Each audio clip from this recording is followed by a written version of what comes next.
Ossisco.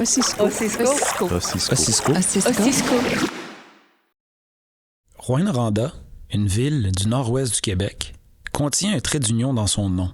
Il y a aussi un trait d'union dans la ville, le lac Ossisco.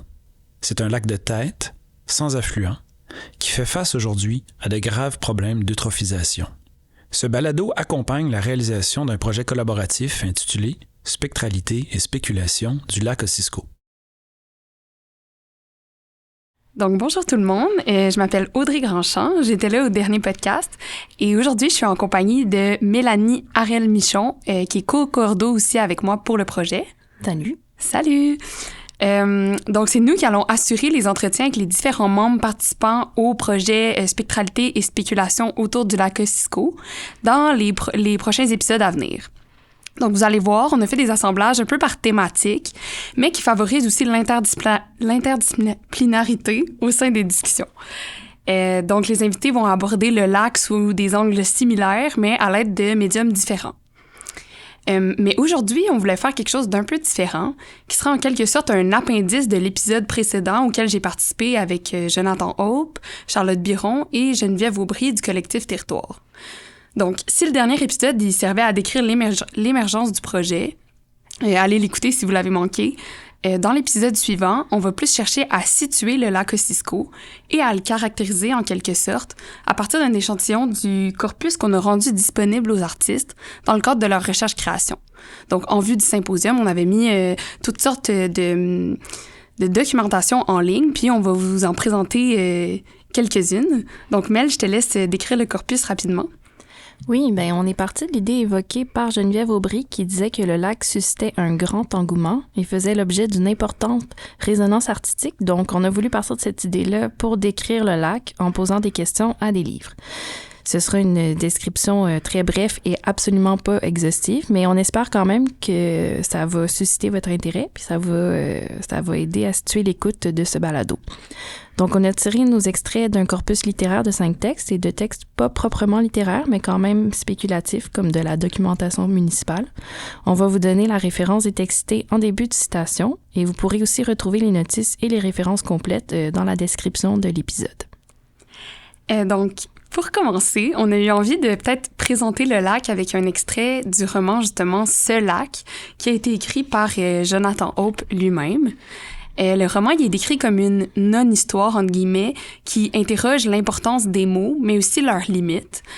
Donc, ça a été publié au Quard, puis ça a servi au groupe parce que l'écriture aborde vraiment l'enjeu des paysages de l'Anthropocène, ces espèces de curiosités qui sont transformées par l'exploitation industrielle, mais aussi notre difficulté à s'en saisir ou à comme interagir avec elles. Donc, le narrateur, il nous donne qu'un accès partiel, dans le fond, au lac, dont il tente de faire l'histoire au moyen d'un sorte de tâtonnement langagier autour d'un plan d'eau anonyme. Puis, cette description-là est comme sans cesse coupée par différentes parenthèses. Donc, c'est vraiment des allers-retours entre une description précise, des espèces de légendes urbaines, mais aussi des fabulations. Donc, j'ai choisi un extrait à la page 73. Je trouve qu'il illustre bien cet aspect de fabulatoire, justement, de la narration. Ça va comme suit. J'aime aussi me coucher face contre la glace et braquer les yeux sur la profonde noirceur du lac. Me sentir et me savoir suspendu sur une eau sombre est un plaisir enfantin. La glace épaisse dans le milieu du lac est spectaculaire avec ses lézardes, ses cristaux et ses enflures. Mais souvent, je m'adonne à ce passe-temps sans dépasser le marais. En restant sur le bord, là où l'eau arriverait, disons, à la cuisse, si la glace est claire, je peux voir le fond avec ces bestioles qui y grouillent. Une punaise d'eau qui fraye son chemin dans la boue. Ailleurs, des écrevisses qui se profilent dans les cailloux. Et lorsqu'il commence à faire plus doux, dans les congères qui s'accumulent, je scrute la neige à la recherche de colamboles, ces crustacés qui se prennent pour de la poussière. J'aime enfoncer mon visage dans la neige folle, et le retirer juste assez pour voir la neige se glacer, se cristalliser sous la chaleur de ma peau, de mon haleine et des mots que je garde en bouche. Parfois, je fais plusieurs de ces moules éphémères, ces masques de neige évidés, et je me sens moins seule. On change d'échelle pour passer en mode le lac vu du ciel. Geneviève nous a décrit le lac au dernier épisode, mais on voulait vraiment vous offrir une vue des différents paysages qui bordent le lac. Je commence avec des extraits de la documentation du collectif Territoire, en commençant par le plan directeur « Portrait et diagnostic préliminaire du bassin sud du lac Ossisco ». On retrouve beaucoup d'autres ressources sur le site du collectif si jamais vous voulez faire vos propres recherches. Le lac Ossisco a une superficie de 3,64 km², on dirait un peu plus de 5 terrains de football. Ça, c'est mon commentaire. Depuis 1968, le lac est séparé en 3 bassins par des digues. Le bassin nord couvre environ 43 %, le bassin central 10 % et le bassin sud 47 %. Le bassin sud du lac Ossisco est peu profond, entre 2 et 5 mètres de profondeur, sur la majorité de sa superficie et avec une profondeur maximale de 8 mètres. Ça veut dire que sur la majorité de la superficie du lac, on ne peut pas plonger. Je continue en vous lisant la description qu'en font Isabelle Proulx, Dominique Ponton et Geneviève Trudel dans leur étude sur l'état du lac Ossisco, Rouyn-Noranda, Québec. Donc, le lac Ossisco peut être influencé à la fois par une contamination de type naturel, industriel et municipal. Autour du lac, on retrouve des parcs, des forêts, des zones résidentielles et des zones industrielles. Au nord du lac se trouve la fonderie Horn, qui est en exploitation depuis 1927, ainsi que des parcs à résidus miniers. En 1968, des digues ont été construites afin de séparer le lac en 3 parties. Le bassin nord, utilisé comme un bassin de polissage de la fonderie Horn, le bassin central, recevant une partie des eaux usées de la ville, et le bassin sud, considéré comme la partie la plus naturelle du lac et sans utilisation particulière. D'où l'intérêt pour le collectif Territoire d'en imaginer. C'est le bassin de la créativité.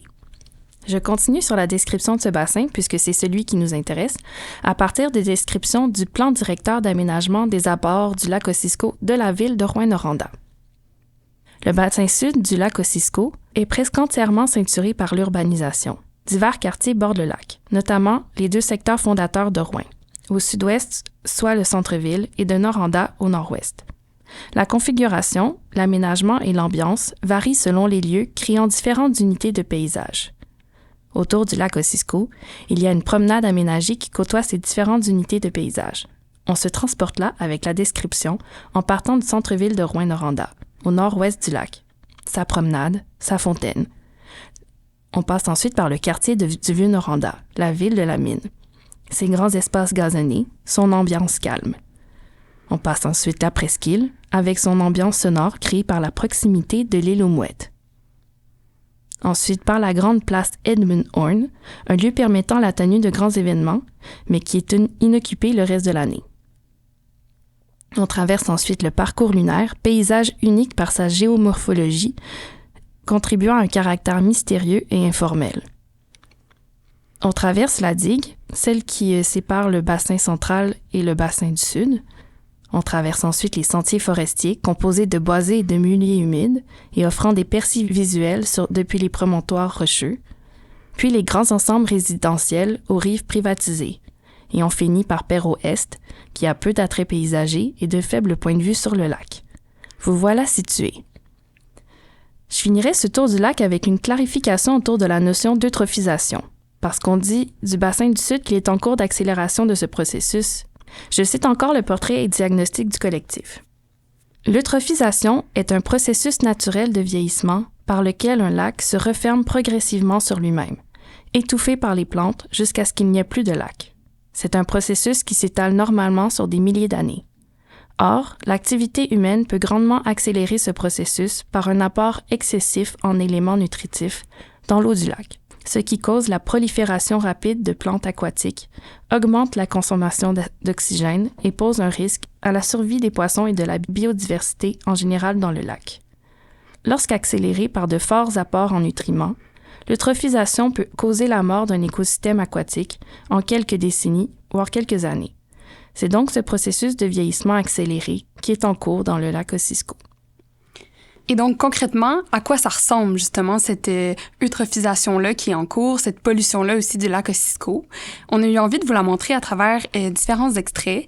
Le premier, c'en est un de Voyage au bout de la mine, le scandale de la fonderie Horn, qui a été écrit par Pierre Séré, qui est un auteur originaire de Rouyn-Noranda. Ça prend la forme d'un essai politique qui rassemble une multitude de faits historiques et d'entrevues avec des acteurs clés de différents milieux. Donc, médical, il y a aussi des politiciens, syndicalistes, d'anciens travailleurs, etc. Seri dit lui-même que ce livre, c'est une enquête. Il écrit de manière factuelle, avec une précision chirurgicale issue d'une recherche très, très, très approfondie. Donc là, je vais vous lire un petit extrait à la page 21 où il parle des alentours du lac puis de la présence d'un paysage hors du commun. Il écrit « Il y avait à Noranda-Nord des terres à perte de vue qui avaient l'aspect d'un paysage lunaire. Des boues oranges d'où émergeaient quelques troncs d'arbres pourris. Des boues qui avaient tué toute végétation. Ça faisait partie du décor. Comme si c'était normal. Mais on n'allait pas prendre de marche dans ces coins-là. Pas plus qu'on ne se baignait dans le lac Ossisco, situé en plein centre-ville de Rouyn-Noranda, ou dans le lac Pelletier, à quelques kilomètres de là, parce qu'ils avaient été des dépotoirs miniers. »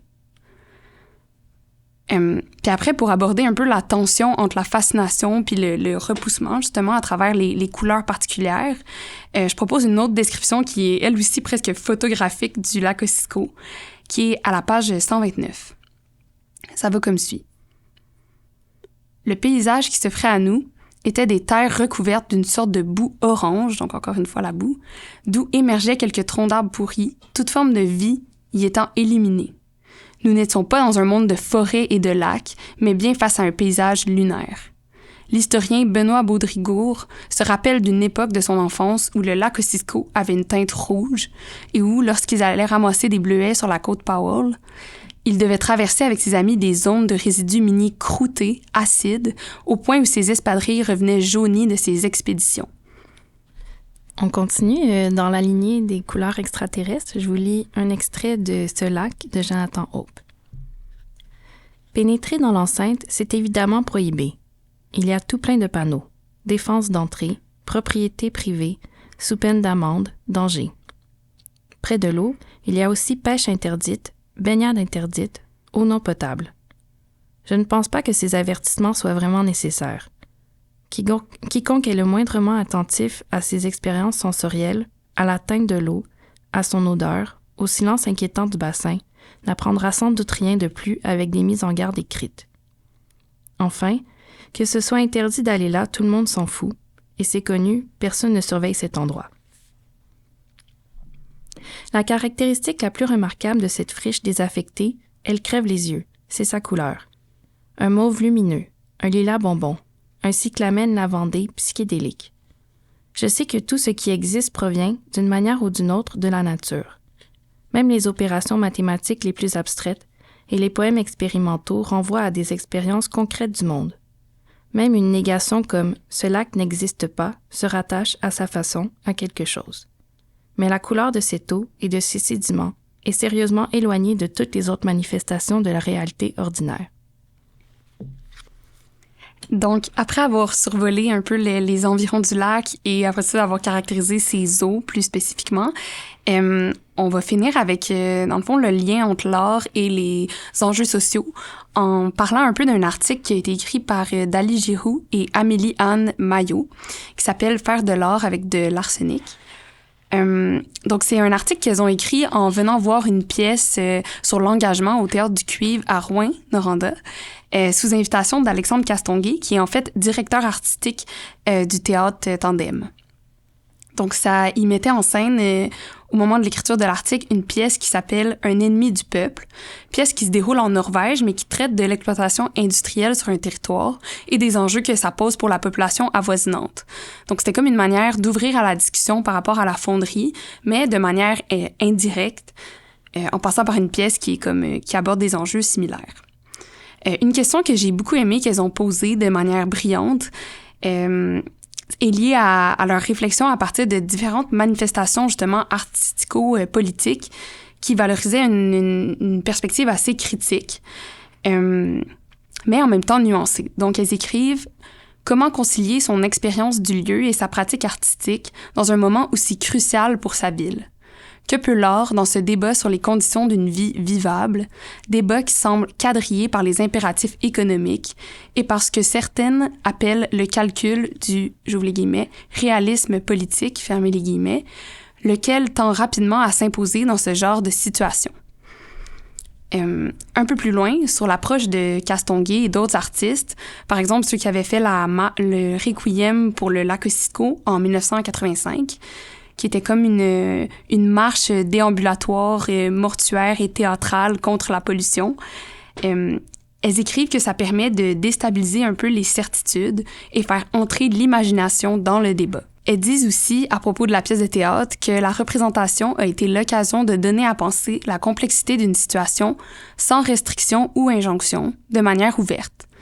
De s'inscrire dans une conversation qui n'accepte pas de facto la supposée inéluctabilité de la vie dans le capitalisme, où les profits des entreprises semblent avoir toujours le dessus sur la santé des personnes et de l'environnement, sur les possibilités d'habiter les lieux.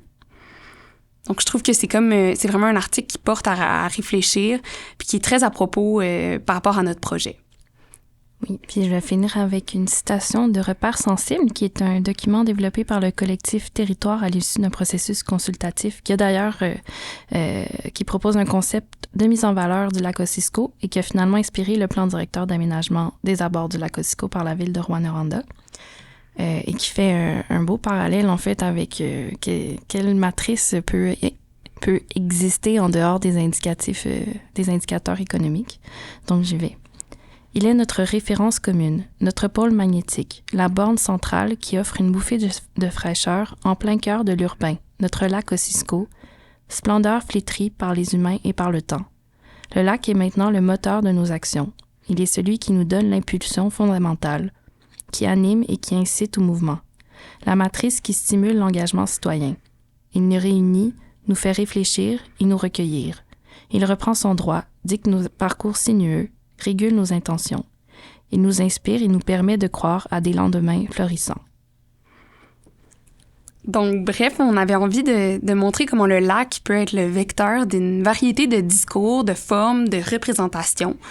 Puis de voir aussi comment il est au cœur de questionnements qui concernent le collectif au-delà d'une région ou d'une ville particulière. Donc, montrer comment la pollution devient finalement l'affaire de tout le monde.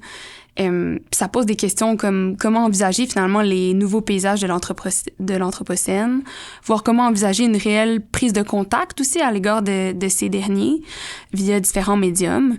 Nous, c'est ça, notre pari dans les prochains épisodes, c'est justement de mettre en lumière le travail de divers artistes issus de divers domaines et pratiques qui questionnent le potentiel poétique de lieux pollués, mais aussi la possibilité d'un dialogue avec un groupe citoyen qui prend en charge justement son espace de proximité. On parle ici du collectif Territoire. Donc, c'est l'idée vraiment d'aller discuter avec ces invités-là d'un réinvestissement au niveau culturel, écologique, politique aussi, comme forme de réparation commune. Donc, comment on peut se joindre à ces voies-là préexistantes pour élargir justement l'éventail de positions, possibilités en ce qui a trait aux imbrications entre art et crise environnementale. Donc, à la prochaine dans les prochains épisodes. Du balado Ossisco, un lac de tête. Merci à la Faculté des arts de l'Université du Québec à Montréal, le Laboratoire d'innovation territoriale Collectif Territoire, l'Université du Québec en Abitibi-Témiscamingue, l'Observatoire Ivanhoe Cambridge du développement urbain et immobilier, Figura, le Centre de recherche sur les théories et les pratiques de l'imaginaire, le Centre de recherche interuniversitaire sur la littérature et la culture au Québec, le Centre de recherche en éducation et formation relative à l'environnement et l'éco-citoyenneté, le Centre R, le Centre Sagami, le Petit Théâtre du Vieux-Noranda, l'Écart, lieu d'art actuel, la Revue Liberté, le Conseil de la culture de l'Abitibi-Témiscamingue et le Conseil de recherche en sciences humaines du Canada.